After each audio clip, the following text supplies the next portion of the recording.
Hi guys, இன்றைக்கி நம்ம இதில் மினி விளாக்ஸ் வந்து வாழைப்பூ வடை எப்படி செய்கிறதுன்னு பார்க்க போகிறோம்.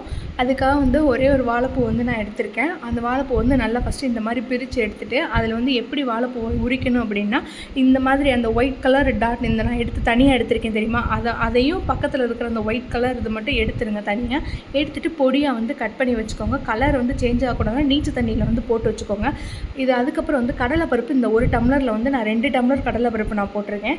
கடலைப்பருப்பை வந்து ஒரு 2 ஹார்ஸ் வந்து தண்ணியில் வந்து போட்டு ஊற வச்சிடணும். நல்லா வந்து ஒரு 2 மணி நேரம். அதுக்கப்புறம் வந்து நீங்கள் எடுத்து பார்த்திங்கன்னா தெரியும். அப்புறம் வந்து ஒரு 5 பச்சை மிளகா போட்டிருக்கேன். காரம் வந்து ஜாஸ்தியாக நல்லாயிருக்கும். அப்புறம் வந்து 1 ஸ்பூன் சோம்பு வந்து போட்டிருக்கேன். போட்டுட்டு ஒரு கருவேப்பிலை வந்து ஒரு கொத்து கருவேப்பிலை வந்து நான் கொஞ்சம் போட்டிருக்கேன். கருவேப்பிலை ஆக்சுவலாக வீட்டில் இல்லை, அதனால் கொஞ்சம் சின்னதாக கொஞ்சமாக போட்டிருக்கேன். அப்புறம் வந்து 3 பட்டை வந்து நான் போட்டிருக்கேன். காரம் இன்னும் நல்லா இருக்கட்டும் அப்படி சொல்லி பட்டை போட்டிருக்கேன். அப்புறம் வந்து அந்த வாழைப்பூ நறுக்கி வச்சோம் இல்லையா, பொடிசாவே நறுக்கிடுங்க. வாழைப்பூ வந்து போட்டுட்டு அப்புறம் என்னென்னா 2 பெரிய வெங்காயம் வந்து நறுக்கி போட்டிருக்கேன். வெங்காயம் அதிகமாக போட்டால் டேஸ்ட் இன்னும் நல்லாயிருக்கும்.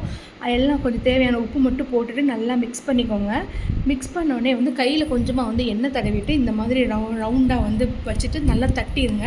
தட்டினீங்க அப்படின்னா ஒரு ரவுண்ட் ஷேப்புக்கு வரும். தட்டையெல்லாம் பார்த்துருக்கீங்களா? ஸோ அந்த மாதிரி தட்டிட்டு நீங்கள் வந்து என்ன பண்ணணும் அப்படின்னா, நல்ல மிதமான சூட்டில் வந்து எடுத்துகிட்டு மிதமான சூட்டில் வந்து அதை அப்படியே வடையை வந்து ஒரு 4 வடை 5 வடை அந்த மாதிரி போட்டு நல்லா கிண்டியெல்லாம் விடவே வேணாம். ஏன்னா நல்லா வந்து அந்த கலர் வந்து இந்த மாதிரி சேஞ்ச் ஆகணும். கலர் சேஞ்ச் ஆகிற வரைக்கும் நீங்கள் வந்து மீடியம் ஃப்ளேம்லேயே வச்சுருங்க.